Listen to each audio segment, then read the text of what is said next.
India is the largest, the fastest growing large economy of the world. And India is also the largest country in the world in terms of population. Cities are growing rapidly. There's massive urbanization taking place. And under India's G20 presidency, India has looked at all these issues of urbanization, of growth, of fossil fuel content very closely. We are very privileged to have with us the Union Minister for Petroleum and Natural Gas and Urban Affairs to talk more about these subjects and also about how New Delhi is prepared for this mega event. Thank you very much, sir, for being with us. Firstly, let's say that a new India is leading the G20 as president, and we are going to be having this event at the Bharat Mandapam. How does the Bharat Mandapam reflect this new India? First of all, let me thank you for having me on your program. It is I who is feeling privileged. Number one, that we are the world's largest country in terms of population. The fact that we are a fast-growing economy. In fact, I saw the figures for the last quarter, and it was a mind-boggling 7.8%. The fact that India is on the rise, that we arrived on the moon, and literally we are all over the moon.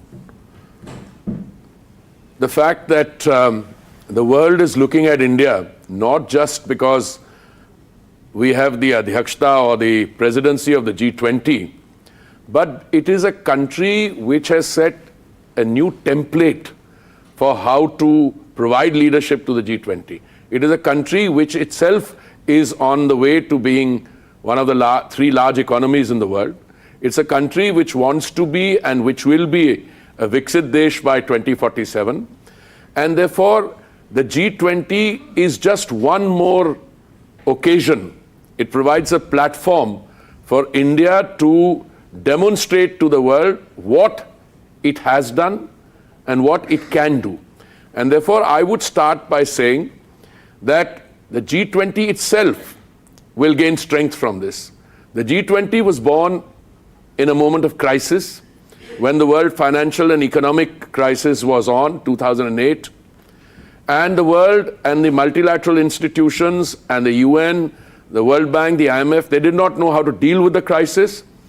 So the G20, which used to be a grouping at finance ministers level, was upgraded to heads of state and government level. It was born in a crisis. The London summit in 2010 helped restore a degree of normalcy in the global economy. And after that, the next major crisis has come, and it has coincided with India's presidency. You're looking at three broad crises: food, fuel, and fertilizer. And in this, India has navigated and has a story to tell, I think, most countries in the world. And I asked you also, since your ministry is the nodal ministry that has constructed the Bharat Mandapam, in that context, this is the first major event that's taking place there. What is the real message from that? Well, thank you very much. The Bharat Mandapam has been unveiled to India and to our people. But you're right, the first major event for which the Bharat Mandapam has actually been, we would have needed this, we would have needed the other big center which is coming up some distance away. But I think the Bharat Mandapam will stand out. And this is, I'm not saying this because the Ministry of Housing and Urban Affairs, supervises the CPWD and the NBCC, which was the constructing arm, but because it will stand out, as will our parliament, by the way. Yes. It will stand out as one of the landmark conference venues in the world. And I say this with a degree of confidence. I have had the privilege of being a professional diplomat for nearly 4 decades. I've traveled around the world. I've seen many top-class conference venues, and I have absolutely no doubt that the Bharat Mandapam, which was visualized both conceptually and otherwise with hands-on inspiration and leadership provided by the Prime Minister will stand out as one of those major conference venues which will be talked about also. If we talk about our cities, we already have mega cities, and there's going to be a greater need for cities since there's a lot of urbanization taking place. In fact, Delhi and Mumbai, some people say, are going to be the largest cities in the world, maybe not in the not too distant future. What's the future of the Indian cities? Well, first and foremost, before you get to the Indian city, I think you should talk about urbanization. Contrary to what is generally believed, India was regarded by the West as a reluctant urbanizer. And if you look at the levels of urbanization, India is still only around 40%. Rest of the world is at 80-85%. So urbanization in India is a relatively new, robust phenomena. Many before 2014 neglected the urban space. I've been on record to say that neglect was criminal. Today, you have a Prime Minister who saw the challenge and who grabbed it as an opportunity. And today, India is not only fast urbanizing, but it is doing sensible urbanization. My predecessor in office, who went on to become the Vice President of India, used to use a term called urban renaissance. I'm much more modest with language. I use the term urban rejuvenation. I think renaissance is it captures the essence, but I don't think we've got there yet. 2 or 3 things I'll tell you. Today, about 40% of India lives in urban spaces. This will go up to 50% by the time we are in 2050. But even at 40% by 2030 or so, you're talking about 600 million people living in urban spaces. Now, for countries which don't have to face these kinds of numbers, this will appear mind-boggling. But please remember that our urbanization, including the demographic shifts from the rural to the tier 2, tier 3, tier 3, 2, and then to megapolises, Delhi and Mumbai, which you mentioned, I am not sure that they will be the world's largest cities, because I've lived in Tokyo, I've lived in some of the other cities. What I can tell you is the national capital region of Delhi, which Delhi is the core. And as Minister for Housing, I'm also chairman of the National Capital Region Planning Board. But I want to give you a statistic which would leave you and your viewers hopefully impressed. This is a study by a group called McKinsey, which is world known, which had anticipated a few years ago that between the time they made this study, I think a few years ago, till 2030, India will be building something between 700 and 900 million square meters of urban space every year, which is the equivalent of a Chicago. Now, you say, my God, one Chicago every year. But if you look at what's happening around you, it's not difficult to point out to. Yes. You call Delhi one of the largest cities. I don't know what the population of Delhi is. Maybe your viewers will know. But the population has to be over 2 crores. Right. And if it is over 2 crores, that's 20 million. And it could also be 3 crores. Now, bulk of Delhi is being rebuilt. Why do I say this? You have the colonies were built in the 60s. They all need to be rebuilt. You have Jahan Jhuggi Wahi Makan. You've got land pooling. So what you see around you, the Central Vista or the new Parliament or the new government buildings which will come up, these are only one part of it. You'll have all the DDS colonies after a while being rebuilt. So there is a massive rebuilding effort. But what is important is that rebuilding effort is anchored in sustainable green technologies.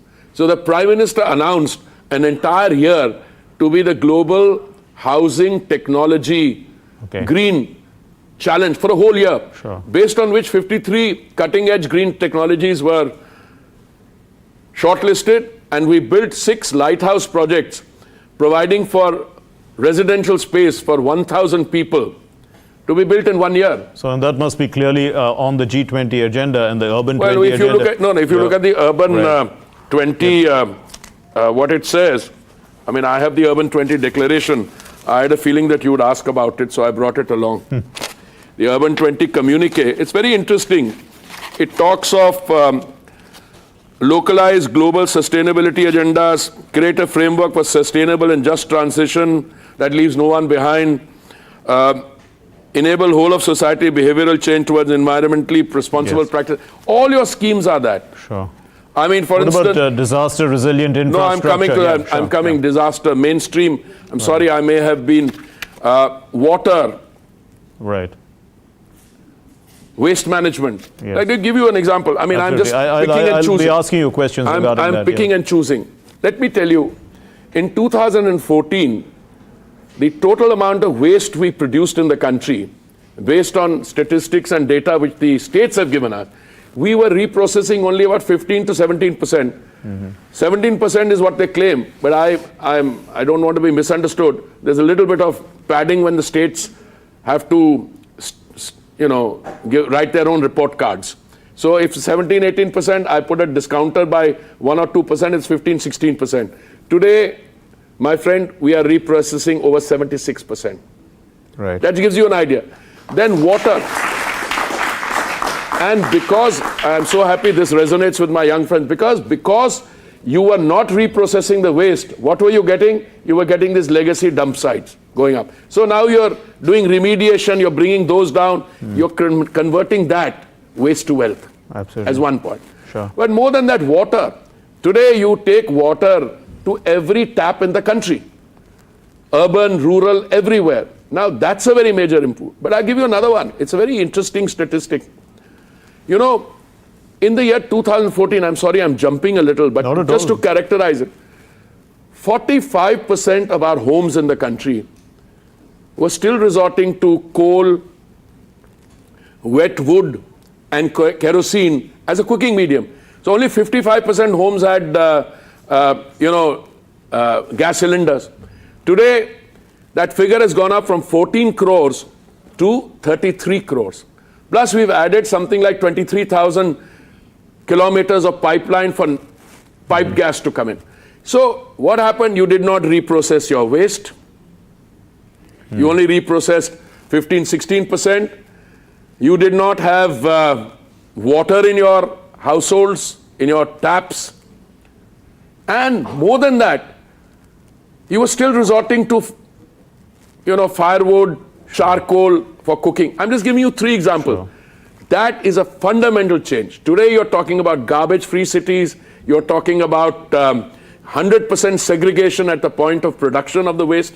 Now 100% household, no matter how much of waste you produce, you segregate it into wet waste for compost and dry waste, which is processed by and large. So clearly the government is working on lifestyle for the environment, life, as the Prime Minister says. But this is part of your Urban 20 communique as well. What is that behavioral change, what is needed for people to change their behavior from the people's point of view? First and foremost, I think that behavioral change was most evident when you did the Swachhta campaign. Yes. I mean, the Swachhta campaign was a project of the government. It became a Jan Andolan. It became a project of the people. So today, when you do a Swachhta Sarvekshan throughout the country, small, big towns, cantonment areas, no matter where, there is a sense of pride. People call me and tell me that, this is not fair. I think we should have got more marks for this. So I said, it's a citizens consultation and Janta decides where you're going. But today, I can say with confidence that the level of Swachhta that has crept in, don't measure it by the number of toilets we build. That's also important. I had to build, I think, about 65 lakh community and public toilets. We've done 110 or 120% of that. We had to build several individual household toilets. We've done way beyond that. Now we have another interesting phenomena. Even if it's not government land, people have private land, they expect us to build toilets there also. I mean, it's a complete change in that. Right. But more than that, today you have an app where if you go somewhere and you find kachra, all you have to do is upload it, send it. Not only will somebody be taken to task for not having attended to it, but you'll get a compliance report very soon. And by the way, it's 6 years, I think, day before yesterday, that I completed in the Ministry of Urban Affairs. in Housing and Urban Affairs. I used to be asked, what's happening here, what's happening? Nobody asks those questions anymore. They're now going to the second level. Swachh Bharat Mission Rev 2, 2.0, and Amrut. What was Amrut? 500 cities with a population of over 1 lakh. They were to be provided water tap connections, sewage disposal, all those things. Between Swachh Bharat Mission 2.0 and Amrut 2.0, the government in the revised schemes has provided for provisioning of 4,71,000 crores to be spent. So the government is both acting as provider, incentivizer, and it's all the more remarkable when you consider the fact that land is a state subject.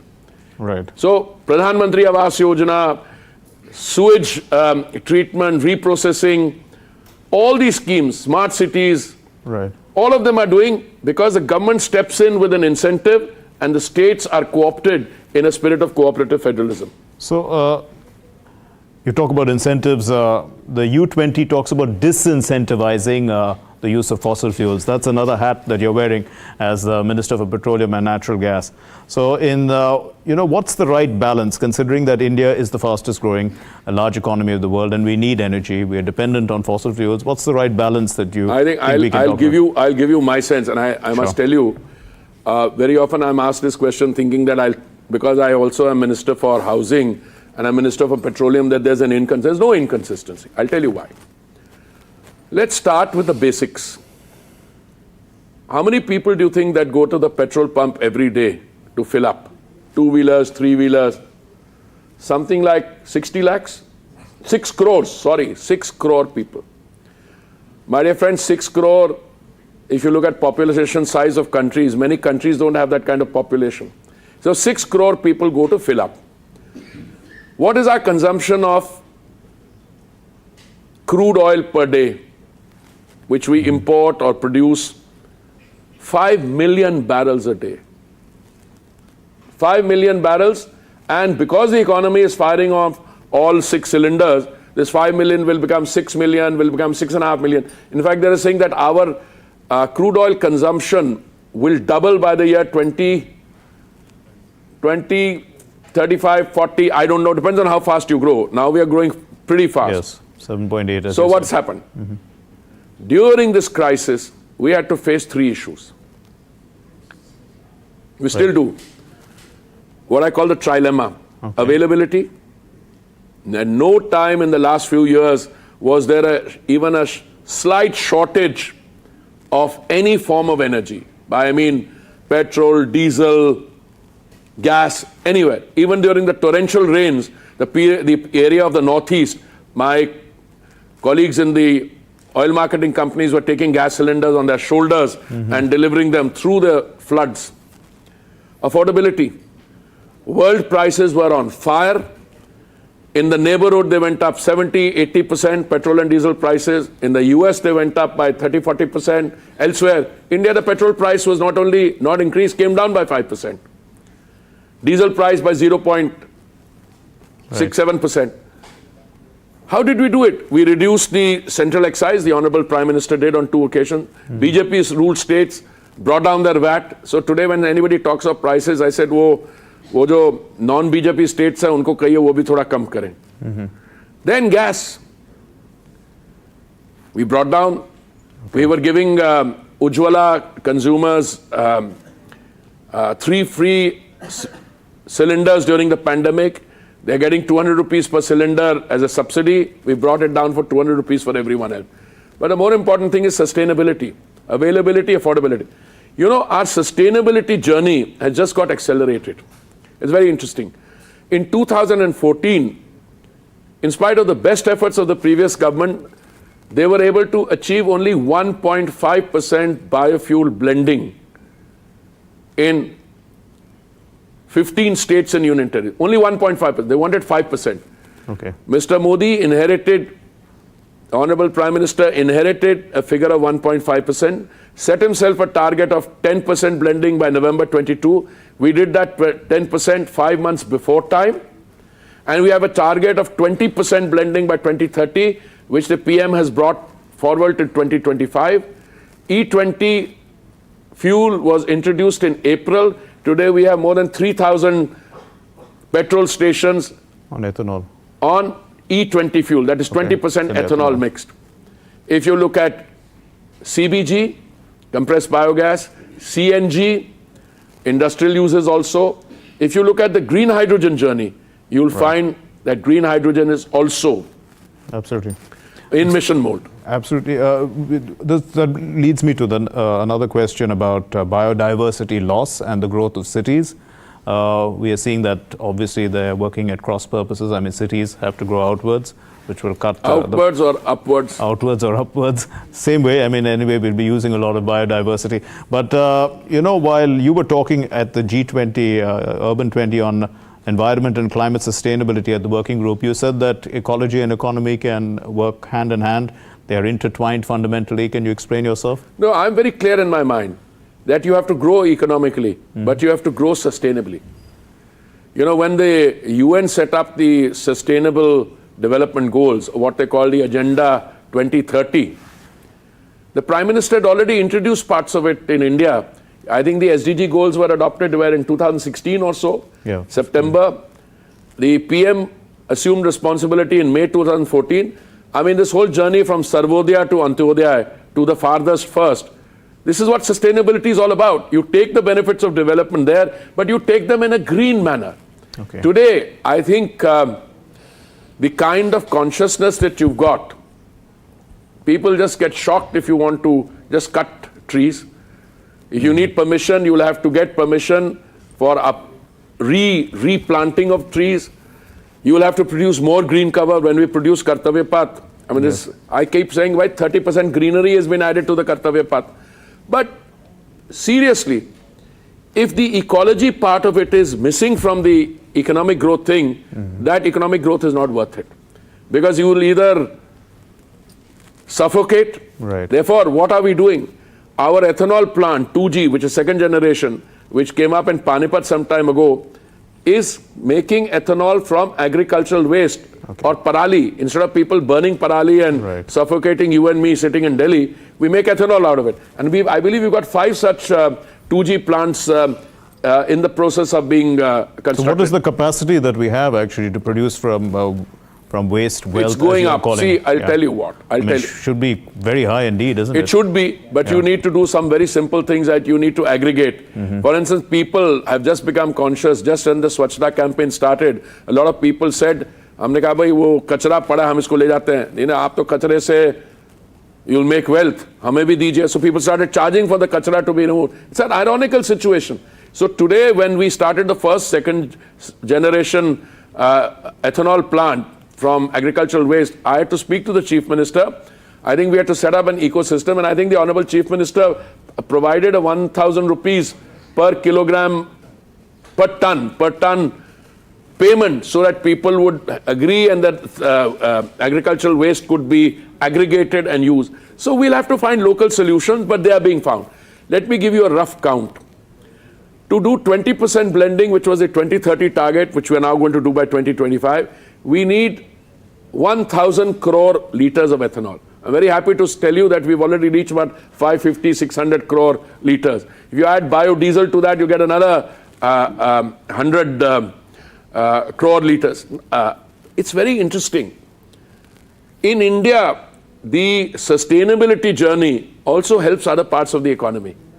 We have diversified the feed. Now it's not just from sugar cane, it's also from makkah, from maize, it's also from agricultural waste. The third generation plants also have from gases and so on.